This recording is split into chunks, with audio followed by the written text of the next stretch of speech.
Welcome, welcome. Baruch atah Adonai Eloheinu melech haolam asher kitshanu b'mitzvotav v'tzivanu la'asok b'divrei Torah. So, Amen. Amen. okay, so we're actually in the middle of a comment by the Torah T'mimah right here. Okay. And it was really a very cool comment where it's on Abraham asking God, how will I know? How will I know?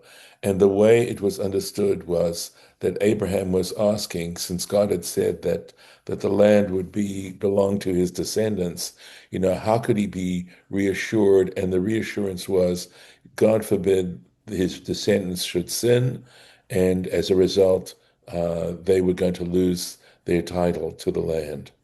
And we had a partially that understanding, the beginning of understanding why that was the way in which the Gemara chooses to interpret that. How will I know? And so we're going to get into further. All right. So v'yesh laha'ir. So the words he used that are part of here, right here, oseh lahem kedor hamabul. Perhaps you're going to do to my descendants as you did to the generation of the flood and the generation of the dispersion, right? And the way he knew that God wouldn't do it is he said, take this calf, etc., and or three calves, etc., and explained that how the sacrifices would help avert that. And we discussed, at least to a little extent, the some of the dynamics, the inner dynamics of how sacrifices work. So it's not a mechanical thing by any means. It does involve, without any question, Maimonides is very clear about it, that it involves a process of tshuva. It requires a process of atonement, and Maimonides details the process and how when the person brought their sin offering, which was only one kind of offering, by the way, there were certainly also thanksgiving offerings and peace offerings and other kinds of positive offerings that were brought for positive reasons. We discussed that too. But when you brought a sin offering, you put your hands on the horns of the animal and you confessed your sins. So it was a way of deeply, deeply indicating regret for what you might have done. So, going on, v'yesh laha'ir, and we need to clarify, b'meh she'amar shema ata oseh lahem kedor hamabul. Specifically, what Abraham said, possibly you will do to them as you did to the generation of the flood.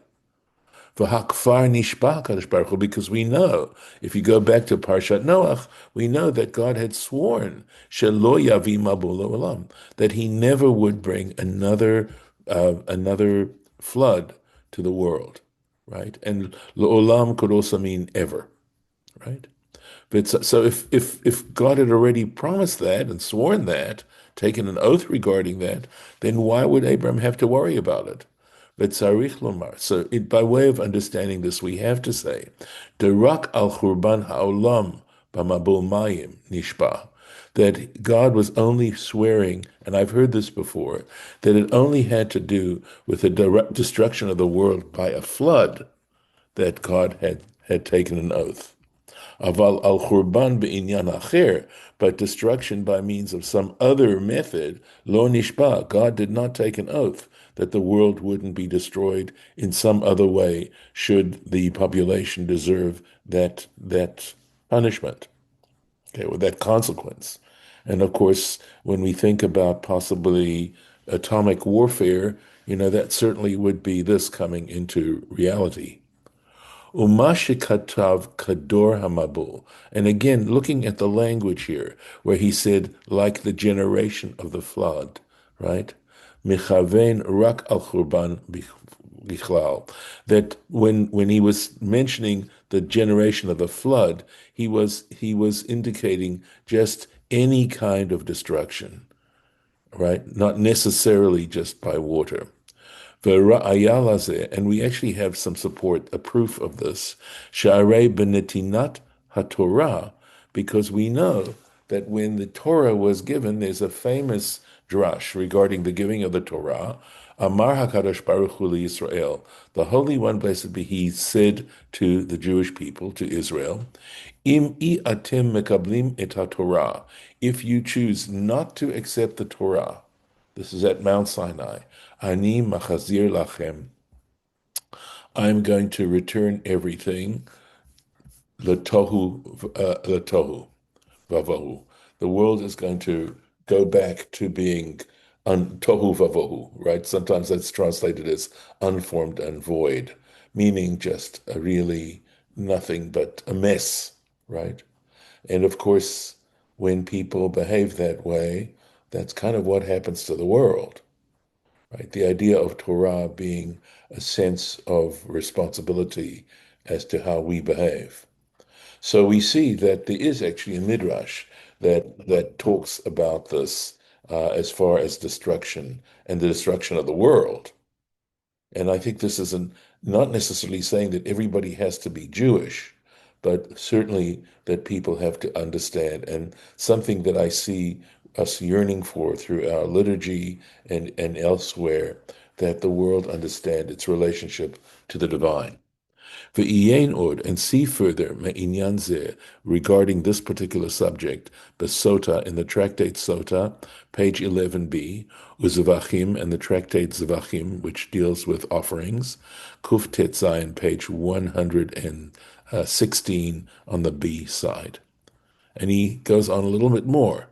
V'yiyin bepirush Rashi, and also check out Rashi's interpretation bepasuk zeh, regarding this particular verse, b'shein midrash agada, in the name of a midrash agada.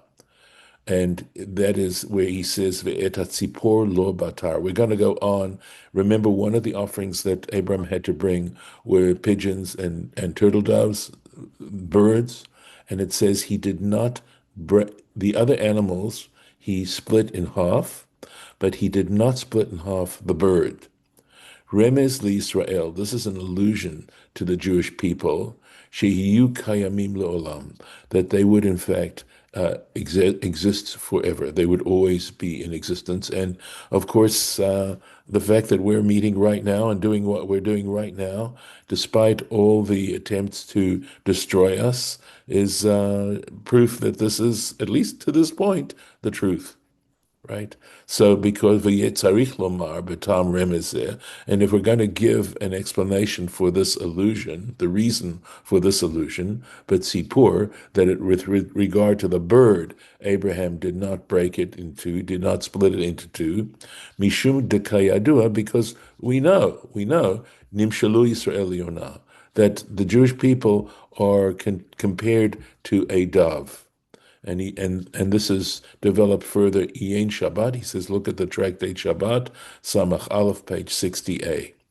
V'yitachen lomar, and one can say, Daha dichtiv bechatat ha'of, that when it comes down to the sin offering of a bird, when the bird is offered as a sin offering for lo yavdil, it says in Parshat Vayikra, in the Parsha of Leviticus, it says he should not break apart the bird. He shouldn't divide it. He shouldn't divide the bird. Who zecher leremes. Okay, so this is also a reminder of this allusion ve'etatzipor labatar, that back in that rather sorry ahead in Leviticus, when it talks about not dividing up the bird, this is an allusion to this particular occasion here with Abraham, where it says he did not make, tear the bird into pieces. The dog, and at this point he's saying this is like QED. Right. Going on. Okay.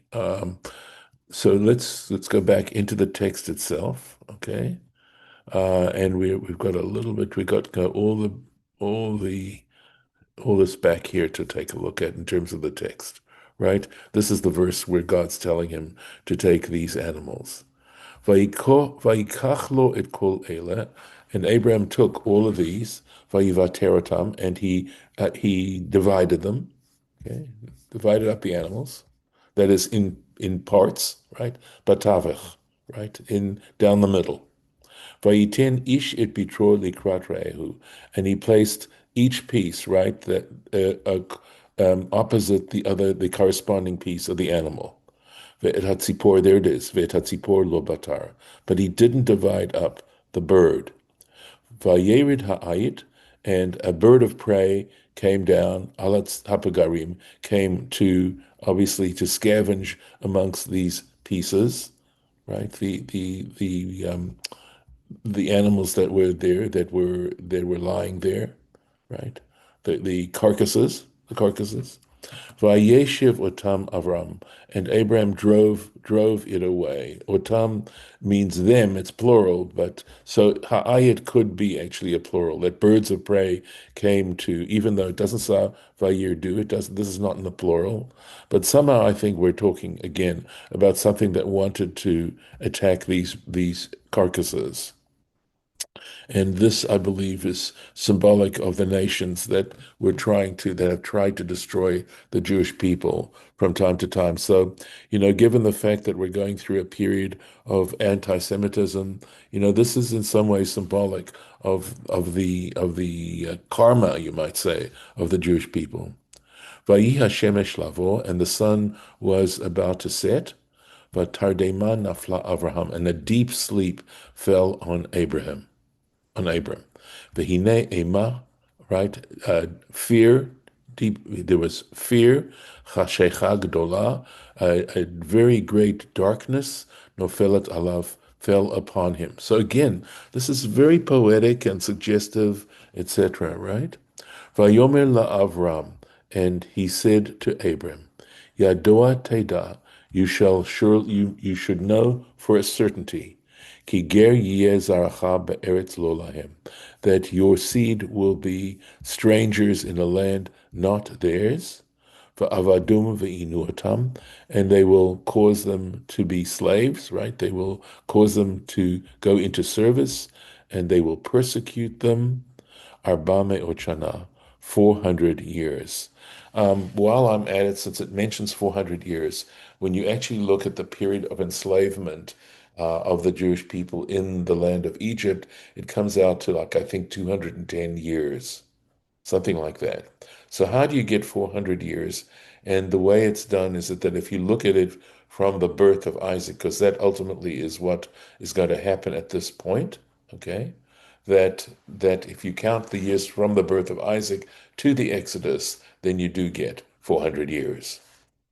So let's keep going. I think we got a little bit more. There we go. Well, here we go. Arba'a ma'ot shana, 400 years. Tanya, so again, an earlier source. Rabbi Dosa Omer, Rabbi Dosa says, Yamot HaMashiach, the days of the Messiah, Arba Ma'ot Shana. They're going to be 400 years. So this Messianic period, there's discussion about exactly what is meant. So when does this come? So presumably at the end of the historical period that we're at, there'll be a time when, in fact, humanity will fulfill what we've been yearning for all this time. And that will be the days of the Messiah. In other words, where people will live with peace and compassion and concern. And basically, it'll be a time of when people can thrive, when nations shall live safely and peacefully with other nations, etc. Right. So, how does he know that this period of time is going to last 400 years? Ketiv, it says, it's written, Hacha, here, ve'inu otam arbama ochana, that they would persecute them 400 years. Uchtiv hatam, and then it says in Psalm 90, it says, Samchenu kimot initanu, bring us joy like the days you afflicted us. So there we go, that they are to correspond. And this is in Sanhedrin, page 99a. And let's take a look. Just find the place. Forgive me. Let's take a moment. Uh, so I'm looking now for Zion, and it's right here. Near it would appear. bi'ur hanyan, to explain what's going on here. Al pi hamavu'ar ba'agadot, that stuff, in other words, material that is clarified in legends, uva Rambam and with Maimonides, Perik Yud Aleph, in chapter 11, Mimelachim of Kings. So this is he's referring here to the book by Maimonides that is Mishneh Torah, right? His encyclopedic work on Jewish law, and there's a section called the laws regarding kings, and there in that chapter he talks about the Messianic period. So there he says, "De mepu'ulot hamelech hamashiach," right? That one of the acts of Messiah, of King Messiah, one of the things he has to do, yeh lachazir malchut Beit David, uh, liyishna, is he's going to restore the monarchy of David to its original state, la memshalah harishona, right, to its original ability to David reigning over the people. Uvelivnot Hamikdash, and another thing he has to do is to rebuild the temple. Ulekabetz Nidchei Israel, and to gather the scattered ones of Israel, of the Jewish people. Ulachazir Hamishpatim Kishayu, and this is to, in other words, that there'll be law, Torah law, that will now govern the people. Ulahakriv korbanot, and once again to bring sacrifices on the altar. Va'achar kach, and after this, tiyeh hagula hashleima, and afterwards there will be a complete redemption. That is, I believe, of the world, right? But alze amar kan, and this is what he's referring to here, de kol ela yumshachu, that all of this will endure, meshech arba ma'ot shana, for a period of 400 years. V'yesh be'inyan ze od shiurim b'Gemara, and regarding this particular matter, there are also various amounts given in the Gemara, in other words, lengths of time. Hashem berachamav, may God in His mercy, Yizkenu, grant us the merit, lahagia alehem bimheira b'yameinu, that to be able to actually experience this amazing time speedily and in our days. So he adds a little prayer right there. Going on, let's go here. Let's make sure we've got, I'm covering, yes, all right. Here we are. V'gam et hagoy asher ya'avodu, right? And also the nation which they serve, right? Dan anochi, I will judge.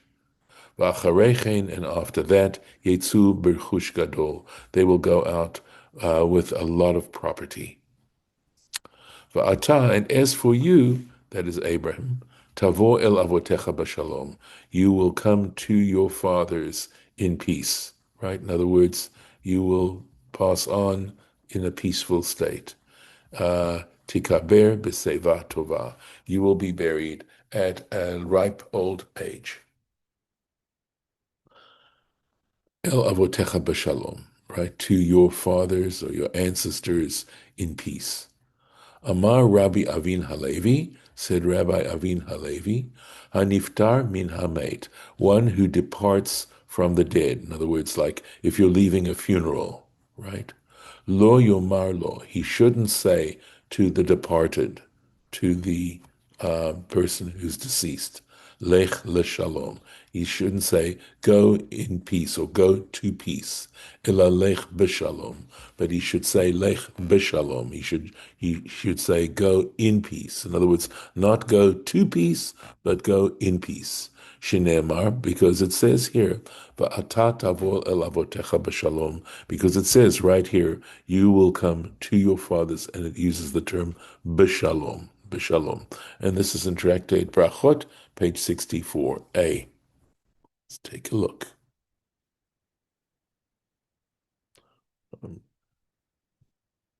Okay, here we are. Ucheneged zeh, and corresponding to this, psak ze, regarding this particular halacha, this particular law, ha'amura, ha'amura shehaniftar min hachai, let's see, uh, that saying that one who departs from a living person, lo yomar lo lech b'shalom. He shouldn't say to someone alive, lech b'shalom. Don't use that term. Ela lech l'shalom. But you should say to them, lech l'shalom.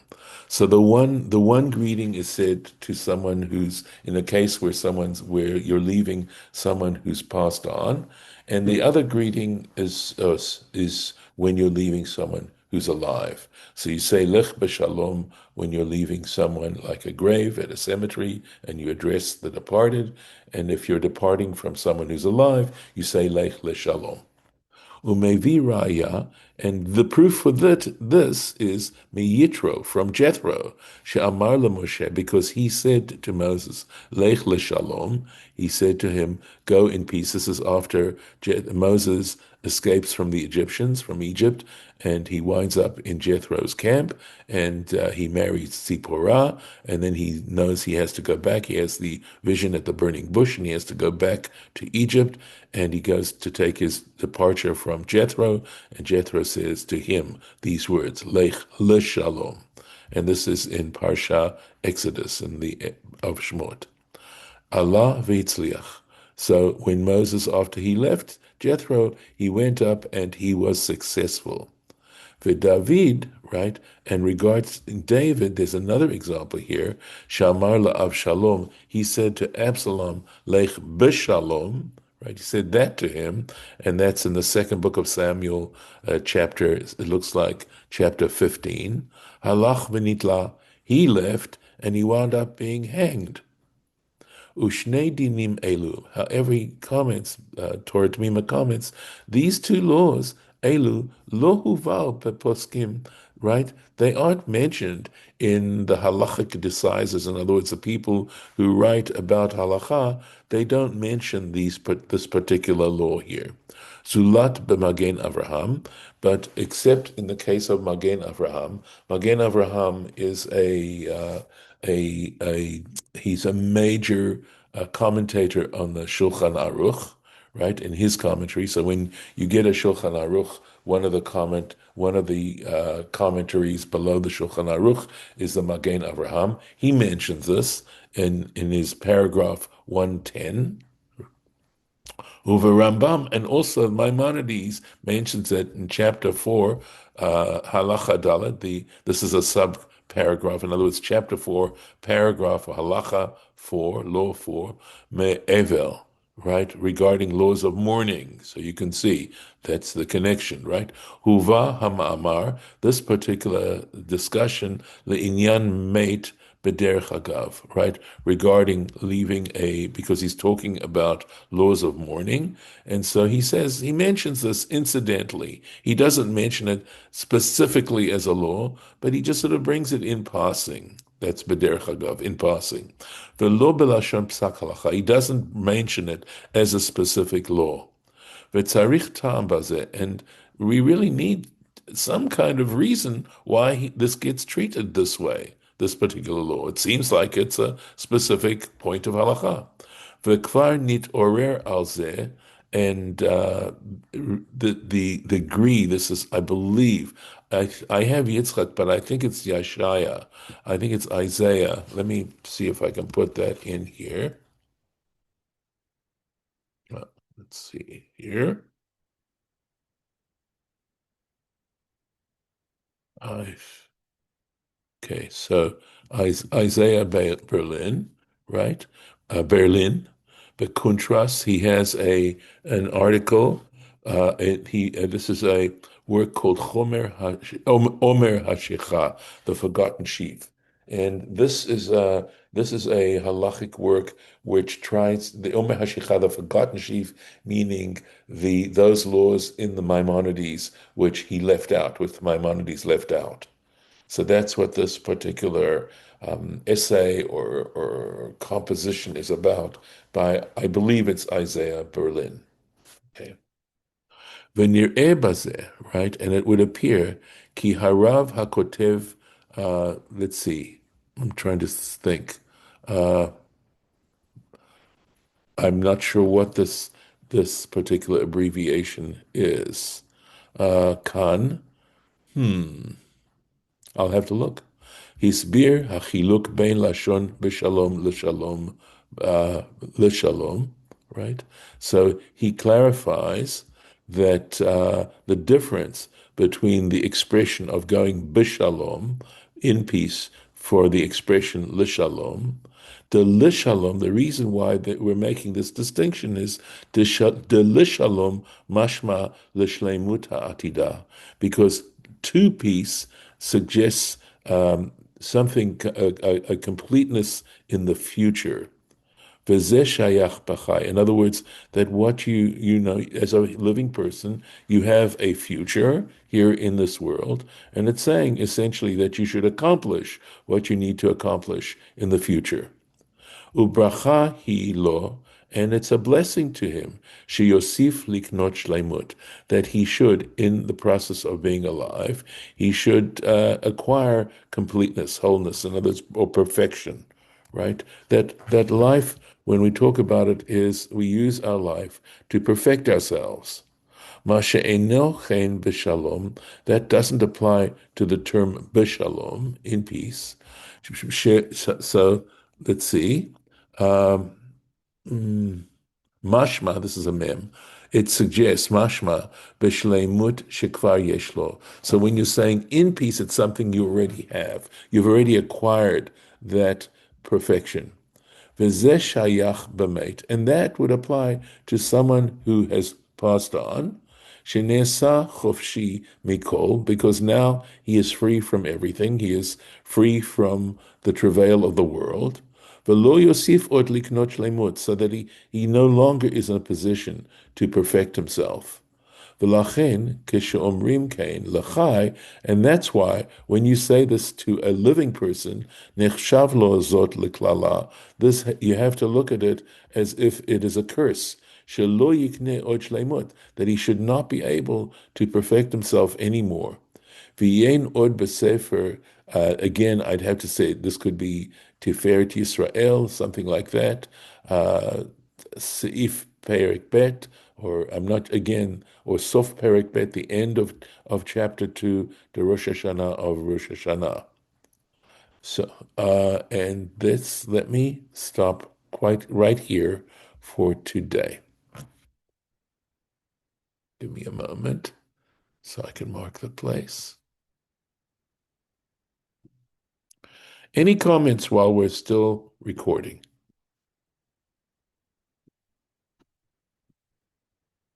Let me stop the share. Any thoughts?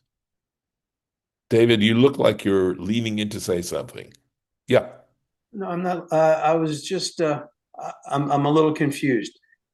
You would say, "Go in peace to someone who is alive," No, you'd say go to peace and "Go in peace." to someone who's departed. Departed. Okay, that was a little confusing. Okay. Well, I'm glad you clarified it for the record. Right. So Lech b'shalom means go in peace, right? Suggesting that it's what you've accomplished so far. And Lech Lishalom is forward motion. In other words, to peace in the future, that you should acquire, you should continue to perfect yourself in the course of your life. And of course, there's a basic value here as to what one of the things that life is all about is that it's an opportunity for us to continue to improve as human beings on every kind of level. So I'm going to end with that for the time being.